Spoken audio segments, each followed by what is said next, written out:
What's up guys, it's Valk here. These are some tips on Pharah Movement. I use these pretty much every day in all my games. So hopefully you can learn something new. If you love Overwatch, make sure to subscribe to my channel because I've got awesome videos that you'll probably love. Alright, so let's take a look at Pharah Movement and stuff that I use in every game. The first one is a concussive blast technique that I use when I walk out of the spawn to gain speed. There are two ways of doing this and I'm going to explain both. The first one is the one that I use the most. So first of all, you look for an open area where you're not going to get blocked. You turn, use E, and then use your shift.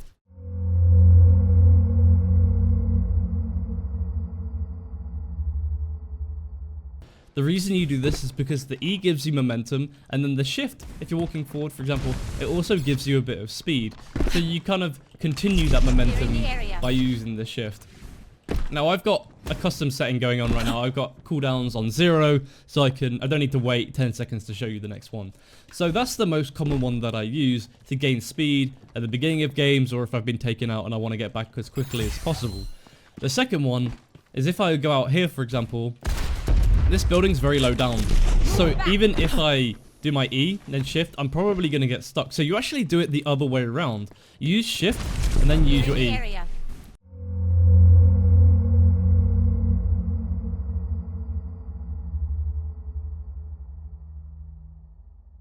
And then you get yourself over the building and it gives you the speed to still get back as quickly as you need while avoiding the obstacle in the way.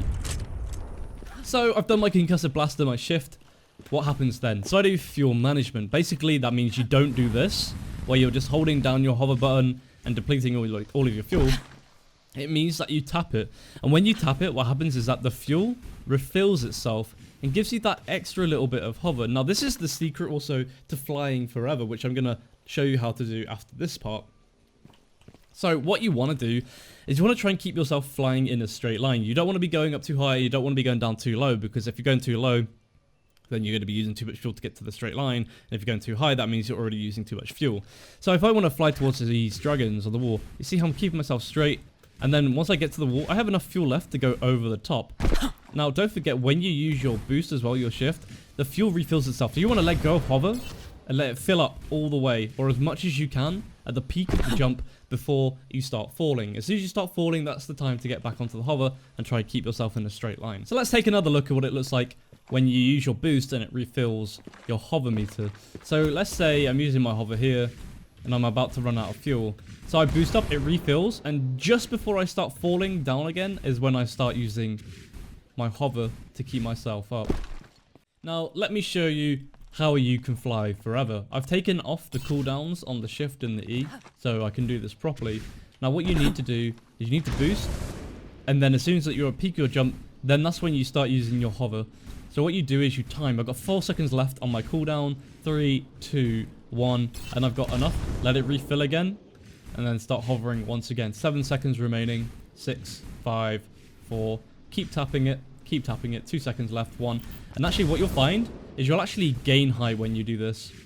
If you try and keep yourself in a straight line as much as you can, you'll see that you'll actually keep going higher and higher, because this way around, I'm actually at the ceiling box now because I can't go any higher, but this way around you can actually keep going up because you're keeping yourself with great fuel management and in a straight line. But as you can see, I haven't touched the ground.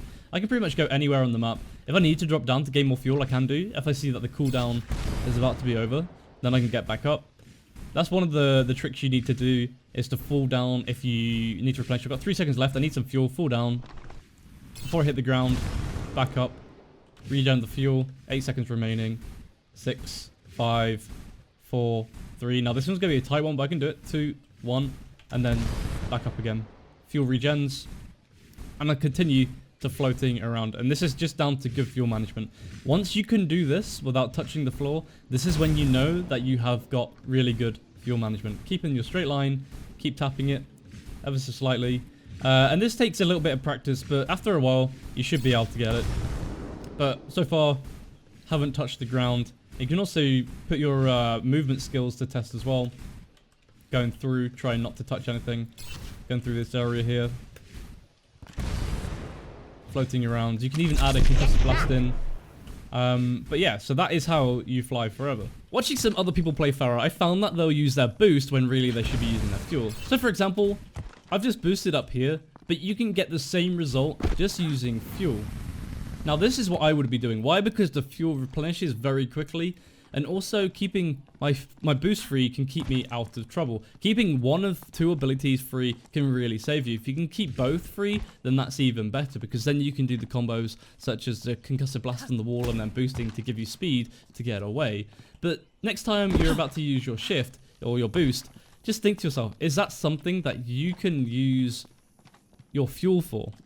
Is it something that you can float up to? So for example, up here, you don't need to boost up here. You can just use your fuel. I still have all my abilities and my fuel is already replenished. So I'm ready to go again as if I've used nothing. Alright, so fuel is amazing. It keeps your abilities off cooldown and it replenishes really quickly. So for example, if I'm holding on Hanamura here, I could just use my fuel to get over the top. I don't even need to use my boost. I can just put a couple of rockets in, use my Concussive Blast, and get myself back to safety. Now you see what I did then? I went backwards using the hover. This is something that I've been doing a lot, but I didn't really ever talk about it. To be honest, I didn't even really acknowledge that I was doing it. But this is a movement which I would recommend for you to practice. So we're going to have a look at a practice exercise for floating backwards while shooting rockets. So the example will be done on this rock here. We're going to float backwards and we're going to continually put rockets into this rock. It's a pretty big object, so you shouldn't miss.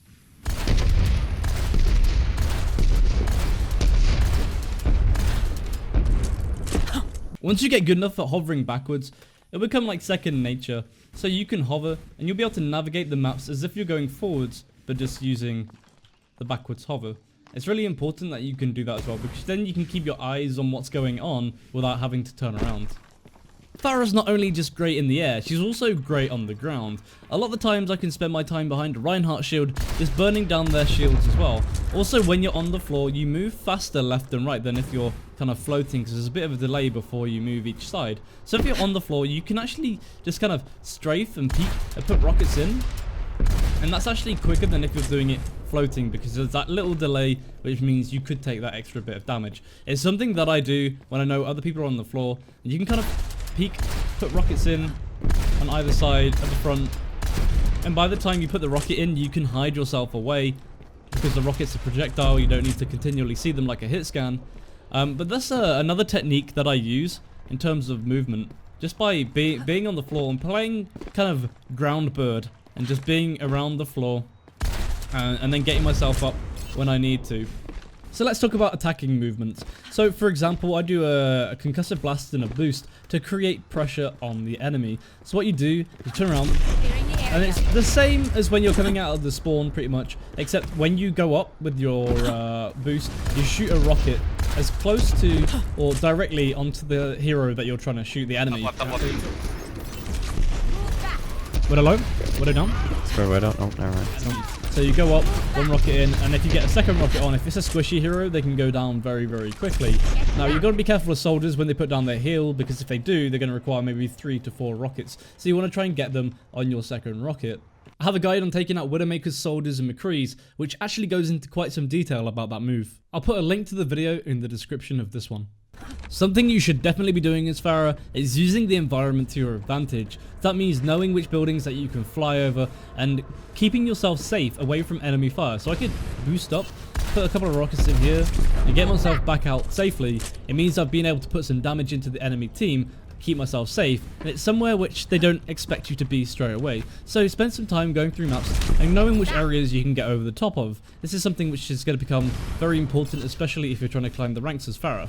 Another great use of environments on King's Row, for example, is when the enemy team are pushing, you might be the last one alive. You can hide underneath the point using good fuel management. This is a really nice exercise for fuel management as well. And you can get ready to pop up. Maybe you have ultimate, but at least you can recontest just for a few extra seconds, allowing your teammates to come back out.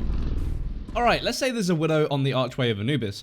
This may seem a little scary, but once you practice using the environment to block line of sight, your challenge is to get as close to the target without them seeing you as possible. On each map, there are normally multiple routes you can take without being detected. I've marked on this scene the Widowmaker's line of sight. You might have to briefly cross into it just to get into a better position ready for attack, but if you plan your route, you can quickly get through. So long as they can't see you, no damage can be done. When the Widowmaker has the high ground, I'm ready to dive her from the side, and this is my route. After a while, you can predict when the Widows are about to grapple up as well, which makes them even more vulnerable. So take a step back, look at the target that you're trying to get towards, and think to yourself, using Pharah's ability of fuel and boost and concussive blast, is there another route I can take to get closer to the target and my enemy so I can get myself in a better position for attack? So Pharah has a particular set of sounds, her hover, her boost, and her concussive blast. Now, what I really like about maps like Dorado, for example, is the rooftops don't make any noise. So for example, if I was to go onto one of the rooftops like here, you can see that I'm sliding around and I'm not making any noise whatsoever. Now you can use the rooftops to set you up for really great ultimates. So for example, if I'm pushing around this side, trying to be quiet, people are fighting at the choke point, I can go around to this part here on top, start sliding down, and then I can start my ultimate around here, or if they're already pushed in, then I can turn around and do that side as well. But that sets you up for a really nice ultimate, that kind of element of surprise, and they don't really expect it unless somebody sees you starting to flank around. When I'm planning an attack, I'll also plan in what happens if I start taking heavy damage. If my healers aren't available to me, what am I going to do? Sometimes I save my concussive blast, just so I can get myself over to a health pack quicker, or sometimes you can actually concussive blast through the health pack and pick it up on the way. People always ask me why I don't do the front concussive blast. It's just a personal preference thing. I just got used to doing it backwards and doing it that way around. Of course, I'm pretty sure it has the same effect if you do it forwards. I feel like there's more chance for messing up though, because if you accidentally angle it the wrong way when you're doing it forwards, then you're gonna kind of go the wrong way. So the way I do it, doing it backwards, I know that I'm always gonna be propelled the right way. That brings us to the end of the Pharah Movement Guide. Hopefully you've learned something. Anything more than this is really just a combination of the things that you've already seen. And hopefully it will help you improve your Pharah gameplay. If you have enjoyed this video, make sure to hit the thumbs up, subscribe, and if it's helped you out, make sure to drop a comment as well. You can also see the Pharah gameplay live on my Twitch channel, Valkyria, every day. If you love my content, you can support me by subscribing to my Twitch channel, and if you have Amazon Prime, you can link that with Twitch and get Twitch Prime, and subscribe for free. However, this does need to be renewed every 30 days, but it helps me out a ton. The link to the stream is in the description.